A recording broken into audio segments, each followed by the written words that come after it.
All right, ladies and gentlemen, we're hopping into our game number 1 in this TvT as we spawn down here in the bottom right-hand corner bottom left-hand corner of Dust Towers.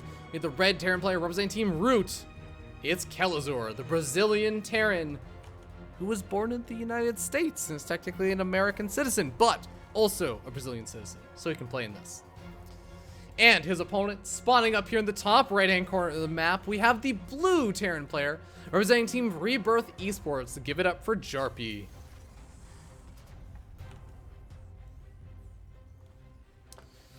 Oh, but yeah, for those who don't know, Kelazhur is a Brazilian Terran player. I think that's what he considers himself. That's what most other people consider him. But he has American citizenship. He's a natural-born U.S. citizen because he was born, I think it was in Florida. And he moved with his mom over to Brazil, lived there for quite a bit of time, and eventually ended up moving to the United States with his family, or with his mom and his, I think his siblings and everything. I think he has siblings. I'm pretty sure he has siblings. He told me about this once. But after that, he ended up joining Root. He moved to the Root house. He's now living with Cats and Hydra and X-Kawaiian and Zergo right now and a couple others, so I think Jim Rising as well. Jim Rising and him are pretty good buds. But let's talk a bit about this game already, because we already have a second Bears coming down for, factory coming down for Jarppi. But Kelazhur with the 2 racks opening, pumping out those Reapers right now. Gonna be looking to be getting aggressive. Has the double gas geyser support continuous Reaper production. Kelazhur is not afraid to take risks. He's not afraid to get aggressive. He used to have one of his little Twitter quotes, like his profile quote was, "The greatest risk that you can take is not to take any risks at all." So he loves taking risks, and oh, I love that. That was actually cute. He tries to go for the Reaper grenade, not just to try and do damage to Jarppi's Reaper, but he also tries to knock it over the supply depot so he gets a guaranteed kill on it. But Kelazhur's first Reaper is going to go down, and a very, very important thing about when you go for that 2 racks opening, if you're going to continue to try and produce Reapers, is that you want it to spiral a bit out of control, but we're not seeing that. We're seeing instead fast teching up onto the reactors. He's getting up his tech lab, and he's getting up his command center. So maybe I was misreading this. Maybe this isn't a hyper-aggressive thing. I think I've heard Zombie Group talk to me about this. And I'm not going to lie, ladies and gentlemen. I'm not going to pretend to be smarter than I am. I am a Protoss player sitting in a TvT. So a lot of the intricacies, I'm not going to know the most about. But I will do my best to try and explain things to you as far as I know. And I know Zombie Group was saying that this 2 racks opening, like this is a really weird opening that she's been seeing happen a bit more often, where you do get some of those early Reapers out or something, but then you just get up a fast reactor in Tech Lab and you just pump out a lot of units a little bit faster than you normally would. But Reapers moved across the map at the same time that Jarppi moves his Reapers and Hellions across the map. These Hellions are not going to exactly be able to make it into the main base, but the Reapers will. And there's not a whole lot that they have to worry about. I mean, they just have to be careful not to engage directly against the Marines and the Marauder, but he could probably get a good scout off on exactly what Kelazhur's up to. Reaper's coming on in, though. Gets some nice damage, and Kelazhur kind of uncontested over here, now that I look at it. These Reapers going to be able to make a lot of damage happen. And even the Reapers and the Hellions and everything pulled all the way back home to deal with these Reapers from Kelazhur. Look at how low health all of these SCVs are getting. Now, I think that these Reapers will get cleaned up, and yeah, they will before they get any more kills. 9 worker kills, though, by those 2 Reapers. That's actually fantastic. Kelazhur takes such an enormously 10 workers ahead in this game. I believe he also got the faster CC. As you can see, this CC still building, this CC already in orbital command, and he even has a missile turret ready to deal with any kind of Banshee harassment and everything. And with the Cyclone around as well, if he decides, or if he manages to get the lock on more permanently with the Cyclone a little bit closer, you can throw down a scan and try and snipe off that Banshee. It's not long for this world with only that much health left. Hellions and Reapers trying to poke in at the front, doing a good job of at least putting on pressure from multiple different sides and trying to pull Kelazhur apart, but Kelazhur is just not falling for it. And I think that the Banshee ended up, Banshee ended up pulling back very far, and it's going to run out of energy for Cloak very soon. Yeah, Jarppi's got to be very careful. Stim is finished up. These Marines can stim underneath it. And heck, even this Cyclone could actually... Oh, Cyclone doesn't even need to scan. Just takes it out.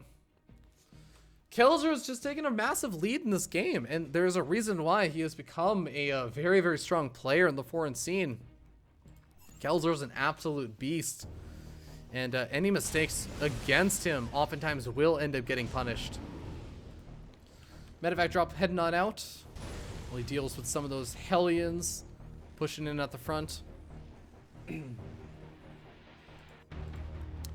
yeah, Jarppi looking for some ways to come back in this game. Now, he doesn't actually have that much anti-air, which is a bit concerning. He's almost looking like he's going for this very mech-ish route. You got a Banshee, you got Hellions, we got a Reaper, we got a Siege Tank, and what is there going to be to deal with the medevac harassment coming out from Kelazhur? Kelazhur can just pick up very, very safely and not have to worry about anything. In fact, it's not even a matter of, you know, there isn't currently any anti-air. There doesn't seem to be any anti-air on the way. Even the starport's lifted up.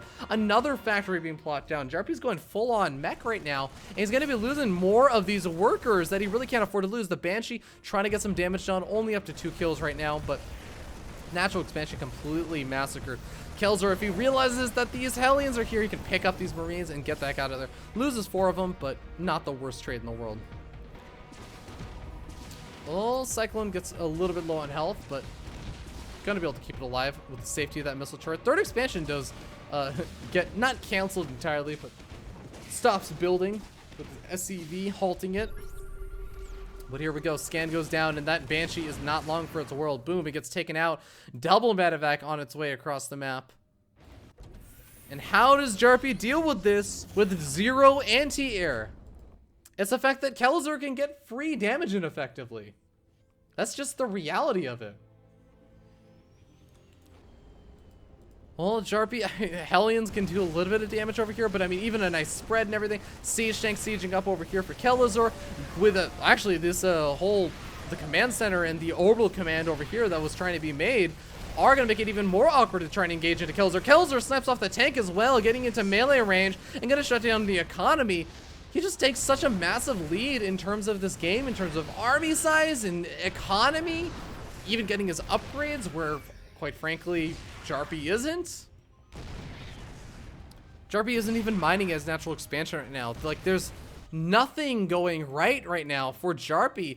He's trying to make this siege, like this mech mode work, but he is just getting picked apart by Kelazhur and his complete lack of anti-air, and he's still finally only now getting up some of these Vikings to try and push back these medevacs. But I mean, even with the Vikings out, it's not even about the medevacs not being able to be picked off or anything. Jarppi just didn't have enough army to deal with the drop harassment. He took so much damage in such a great positioning from Kelazhur. This Banshee's still trying to do some damage, but Kelazhur's not gonna have any of it. It's still just sitting at those 2 worker kills, much like all the other Banshees that have been coming in. And with a scan, he's gonna be able to lock on with a Cyclone. Boom, he gets taken out. Kelazhur is finally going for that push across the map to try and end the game. And what is there around for Jarppi? Jarppi's got a handful of Siege Tanks. He's got not that many Hellions, which are really supposed to be the tanking units in this meching composition. And oh no, Kelazhur says, okay, let's just sit back. Let's grab a 4th expansion. My opponent doesn't have a 3rd. Let's maybe think about establishing a nice position for a 4th. 3rd expansion finally finishing up, or orbital command being transformed for Jarppi. But I don't know if it's going to come into play, quite realistically. I like the fact that Jarppi's pushing forward with some Hellions, and gonna get a scout off, and hey, get some nice shots off on some of these Marines. Forcing Kelazhur to stim, forcing Kelazhur to split a little bit, just forcing whatever he can, trying to get whatever advantages he can. And he has a nice depth of these siege tanks, so even if Kelazhur decides to go for a drop, he can't really easily drop on top of all of the siege tanks of Jarppi. But Jarppi unsieged for quite a bit. These Marines gonna stim up and take down the supply depot, gonna be able to, oh, I mean, the siege tanks are doing a lot of damage over here for Jarppi. That actually might be not quite enough. GG gets called, and Kelazhur taking game number 1.